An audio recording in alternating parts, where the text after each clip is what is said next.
نحمده ونصلي على رسوله الكريم أما بعد فأعوذ بالله من الشيطان الرجيم بسم الله الرحمن الرحيم رب اشرح لي صدري ويسر لي أمري واحلل عقدة من لساني يفقه قولي. Assalamu alaikum wa rahmatullah, my dear sisters. We will continue to speak about the importance, the beauty, the benefits of returning to Allah, of making Taubah, of having remorse in your heart because of what you did. One of the ulama said, Mansur bin Ammar, one of the pious predecessors, he said that one night I went out because I thought it was already morning prayer time, but it was not, it was still night. So I sat down, next to a wall, and inside that house where I was leaning, because I had to wait for the morning prayer, and I was waiting, and inside I could hear the voice of a young man, and he was crying and praying to Allah, and he was saying that, oh my Lord, Ya Rabbi, Rabbi, you understand Rabbi, my Lord, my Rabb, by your majesty and by your Izzah. Izzah means something like by your honor, but also by your might and your honor. I did not want to go against you. I did not plan to go against you. I did not want to be disobedient. And I know about the punishment that you can give for such a deed. And I do not think about you that you are absent or you cannot see me. I know you are there and that you can see me. I know all of that. But my nafs, my desires, my ego also sometimes, but here he means my desires. My nafs made it beautiful for me. My nafs beautified the deed for me, the sin for me. And that you did not punish me directly, that you covered my sin, left me in a kind of illusion about myself. That, everything is okay. This is what he means. And your covering the sin left me in a delusion or an illusion about myself. But now, who can rescue me from your punishment? Who can save me? Who can save me from your punishment? And who can I turn to if the rope between me and you has been cut through? Because I cut it through myself, because I sinned. This is what he means. Yes, so who can I now turn to if the rope between me and you has been cut? Oh, my grief, oh my sadness about those days, about those days which I have spent in disobedience. How many times can I return to you? How many times do I have to return to you? I should be ashamed now in front of you. I should be full of shame in front of you, oh Allah. These are the words he was hearing from this young man. We don't know the name of the young man, but one of the scholars, he has described these words for us in a very beautiful manner. So really, this man is really speaking from our heart as well. Yes, that we know better. We know something is not right. We know something could be done in a better or more beautiful manner, but still we choose not to do it. We choose to do it in a sinful manner. We choose to transgress. And in that moment, when we transgress, when we sin, it seems beautiful to us. At least it does not seem as ugly to us as it actually is. Yeah, this is what happens when we sin. But at least, if sin has happened, and it will happen, may Allah forgive us, at least, we should be ashamed in front of Allah, and we should be full of remorse, and this is the way, and there is no limit to the top, how much you can implore to Allah, and how much you can beg, and how much you can feel remorse in front of Allah. But you should feel, and you should return to Allah with full remorse and a weeping heart. Like this young man. It's so beautiful. We will continue, my dear sisters, with the signs of a ta'ib. How can you know? I mean, of course, you can never know, like proper know, because it's something which is with Allah. Yes, He will decide if He accepted your tawbah or no. Yes, this is with Allah. Okay. But still, when we read the Quran and the Sunnah and we derive from these from this information, what the signs of someone are who is a proper and accepted or honest ta'ib, the one who does tawbah. So how can we see, how can we analyze ourselves and understand that, yes, with Allah's permission, you know, and ourselves, or, you know, how can we work towards these goals as well? These are goals as well. We should understand these as goals. That how can we work towards being a proper, appropriate, and honest ta'ib, as it should be? How can we see this? What signs should someone have who is doing tawbah honestly and sincerely? The ulama have derived many things from the Quran and the Sunnah. From these things are the following. First of all, this is beautiful, subhanAllah, may Allah help us. The one who has done proper tawbah, he will hold his tongue and he will control his tongue, and he will not speak anything which is not only unnecessary, something which is like without meaning, like gossip, yes, empty information nobody needs, which is not sin. I'm not talking about riba, backbiting, lying. This is proper sin. You know, of course he will, you know, control his tongue and not abuse his tongue in uttering riba and sin and lying and all these things. But even from unnecessary, gossipy, empty information, which, you know, he said and I heard and this was said and that was said. No, he will not engage in these kinds of talks or speech, but he will control his tongue. This is a sign of someone who sincerely and seriously returned to Allah, because he is a very cautious person now. Yes, and a sign of a cautious person who knows Allah is seeing me and now I want to please Allah and I'm really determined to please Allah, then obviously he will take care of his tongue. Yes, that goes together. Then next sign is that he will not harbor any envy or animosity or hate, which is not for Allah's sake. Yeah, we have to exclude this, because there is dislike because of Allah's sake. For example, we have to hate shaitan, yes, because he's our enemy. We have to be, you know, we have to be very vigilant, and we have to be very careful because he's our enemy, and everything he suggests to us should be hated. Yes, it should be, we should, you know, push it away. We don't want to have to do anything with the whisperings of shaitan. So you need to have the right attitude, which is dislike or, you know, maybe even hate. Yeah, but this is not what he means. He means, or the ulama, by describing that the heart of the ta'ib is free from any envy, animosity, or hatred. And which kind of hatred, which kind of animosity, which is only for dunya's sake. Yes, because of you. Somebody told me something and I don't get along with that person, and then you know, harbor this hate in your heart, and it, you know, maybe it will even consume you because you are so, you know, burning because of this hatred. No, because you are now someone who is going towards Allah, and you know that I will stand in front of Allah alone with my deeds. So you are a very busy person, actually. Yes, you are very busy. You are very choosy when it comes to what you keep in your heart and what you do not, you know, let into your heart. You're very choosy, you're very cautious, and you will not let in anything which will consume you, which will suggest to you wrongdoing, which will waste your time. No. Yes, so the one who is a proper, sincere ta'ib, one who returns to Allah with remorse, with a proper intention, no hasad, no animosity in his heart. And you understand, you know, which kind of animosity we mean here.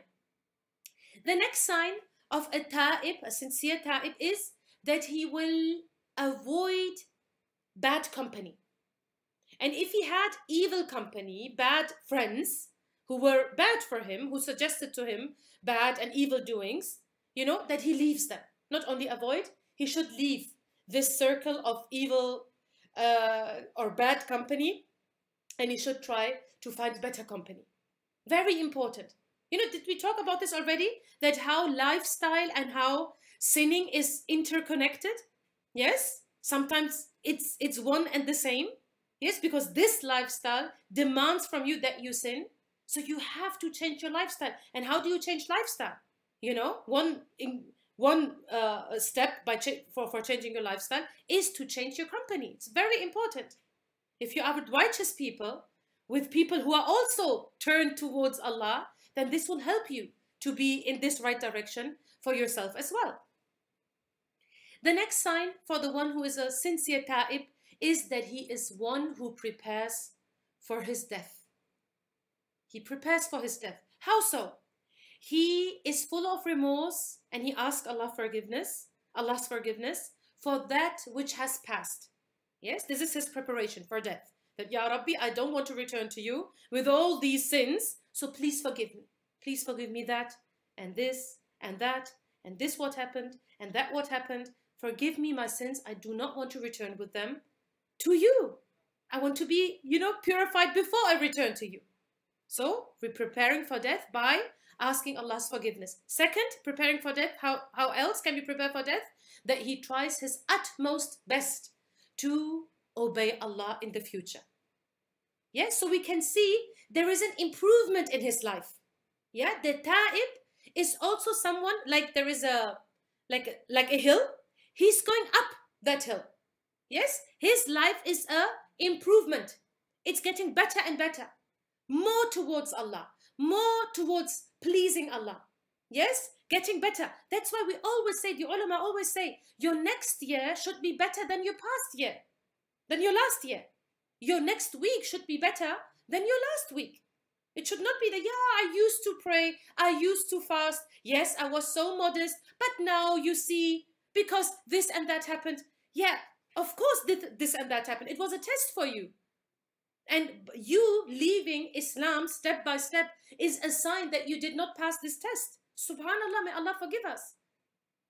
Maybe really, if we see this from generation to generation, the Islam of our grandparents and our Islam, is there a difference?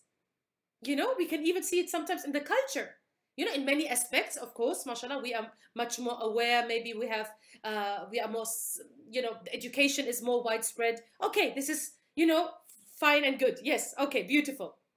Yeah, but still we have to be critical and we have to be able to analyze ourselves in an honest, and true and sometimes harsh manner, that maybe some things are getting lost by and by. Some things from Islam, which used to be normal, but now if you tell this to your children, they will say, Mom, what are you talking about? Middle Ages? Yes, so it's getting lost by and by. So what can we do about this? Yet now, I took this individual ta'ib condition to our collective situation as an ummah. Yes, but this, because we have to do collective tawbah as well. We have to return to Allah as a community, as an ummah really. May Allah forgive us, Ya Rab. Yes, so he prepares for death because he is going towards Allah. Yes, and when will he meet Allah? Once he dies, more or less. Yes, of course, then barzakh will start and then on the day of judgment. But there is no time for further preparation or improvement once you die. So everything starts really with death. Yes, because this is the stop for this, the test for this dunya. The next sign is that this I have to be very, very careful. The enjoyment, the happiness about the mere dunya, the dunya when it is completely disconnected from Allah. Yes, for example, there is a natural happiness which comes to our hearts when Allah blesses us with rizq, yeah, with children, somebody gets married. Alhamdulillah, these are all, we should be grateful, and you cannot be grateful if you are not happy about something. So this goes hand in hand. This is natural.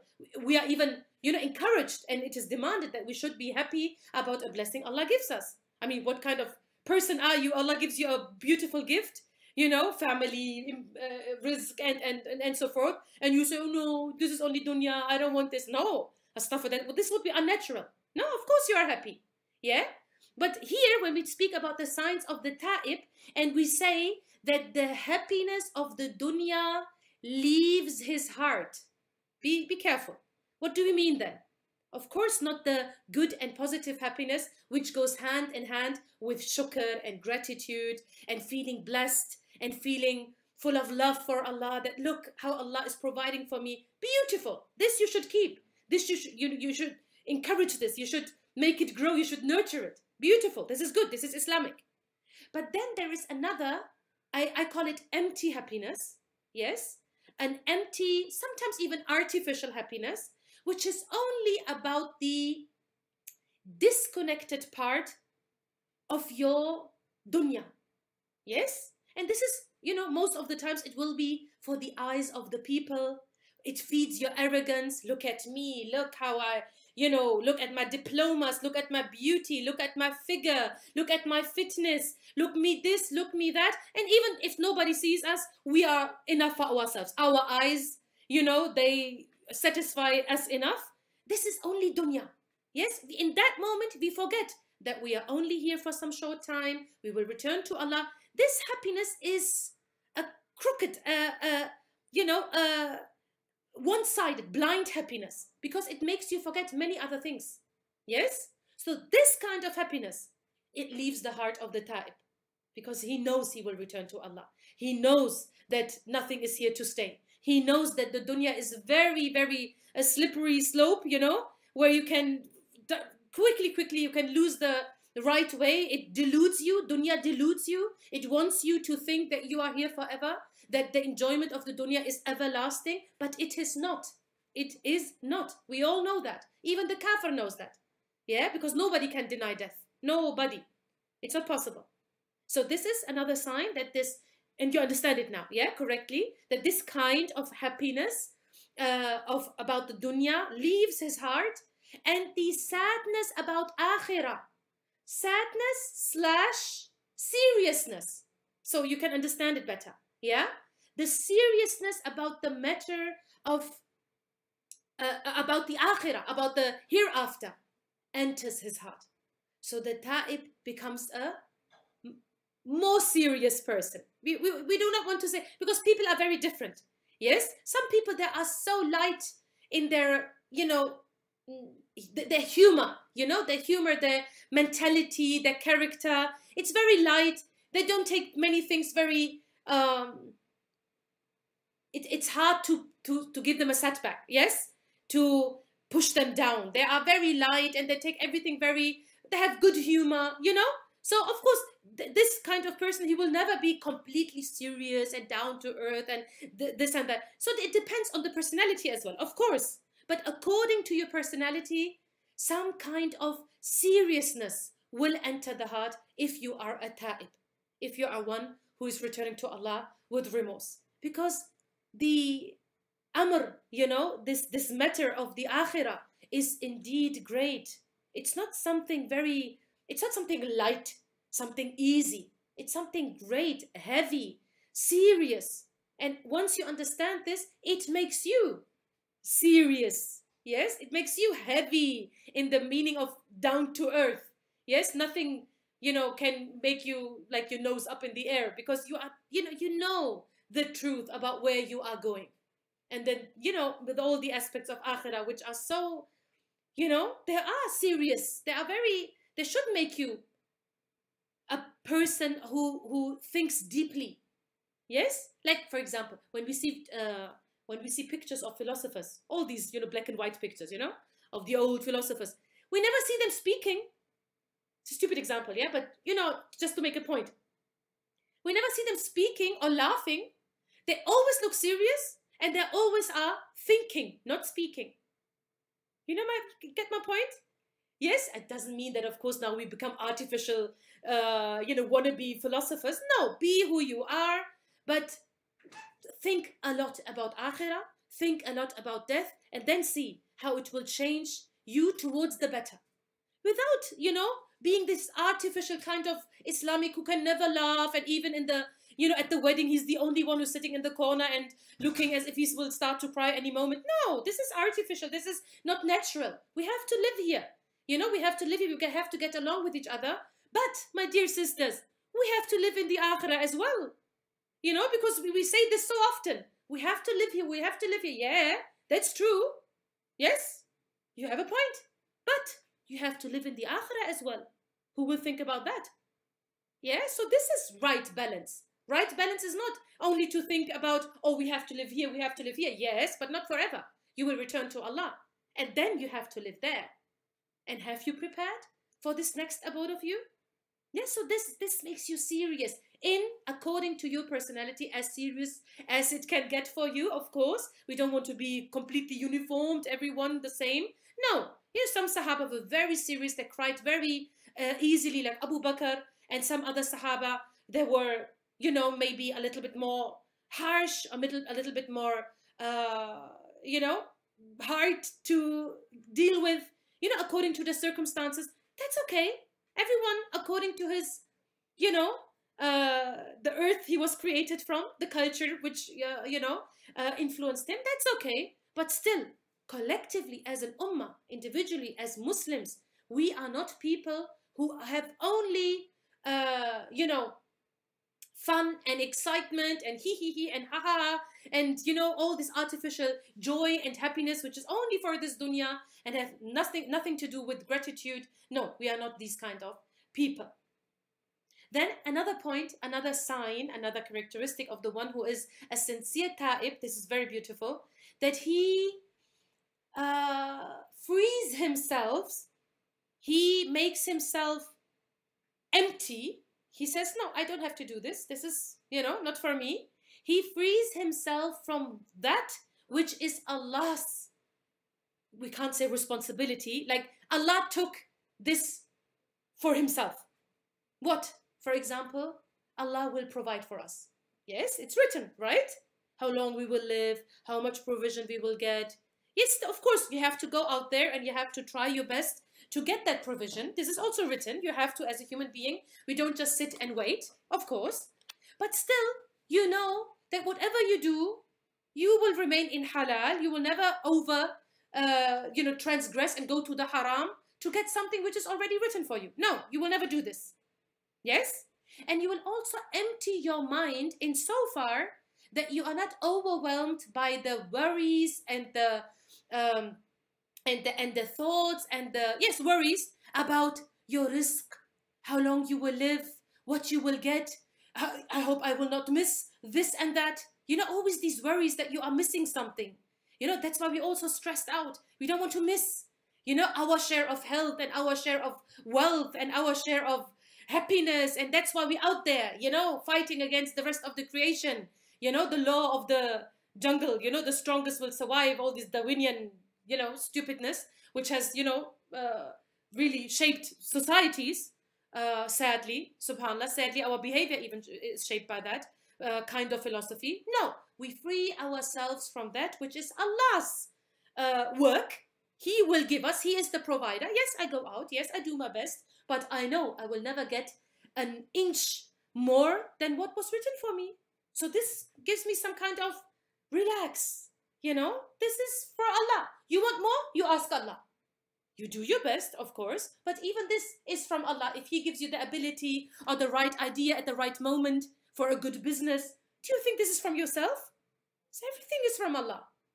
Yes? Everything is from Allah. So he frees himself from that which is Allah's work. Yes, Allah's responsibility. We can't say responsibility really about Allah because He's not responsible. He does not have to answer anyone. Yeah, la yus'alu amma yaf'alu. He will not be asked about what he does, but we are asked, subhanallah. And then he frees himself from that, and then he busies himself with that which he was ordered. So we keep ourselves busy with that what pleases Allah, what He demands from us, with the wajibat and obligations and so forth. The right of Allah, the right of the creation. Yes? And everybody knows. Everybody knows what these rights and obligations are. So the ulama said, if you find these signs in yourself or in someone else, of course we don't judge other people, this is for Allah, that He judges people. But the ulama said that if you find these signs in one person, then this person is from those about whom Allah said, Inna Allah yuhibbu tawwabin. Indeed, Allah loves those who do tawbah again and again and constantly. These people are the tawwabin, who have these signs. So again, sisters, tawbah is much, much more than just to say, astaghfirullah, astaghfirullah, wa atubu ilay. Tawbah, tawbah, like we say, sometimes it's a little bit more. But we have to be very careful. Also, next point, inshallah, this is short and then we will end the class. The next point is that what about people? How should they deal with someone who is known? Sometimes, some sins are, between me and Allah, of course. In my heart, I do tawbah. This is between me and Allah. Nobody knows.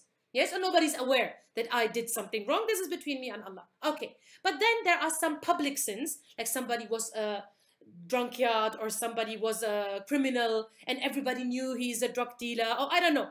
Some public sins everybody knows, and he knows that everybody knows, the sinner, and then he does tawbah.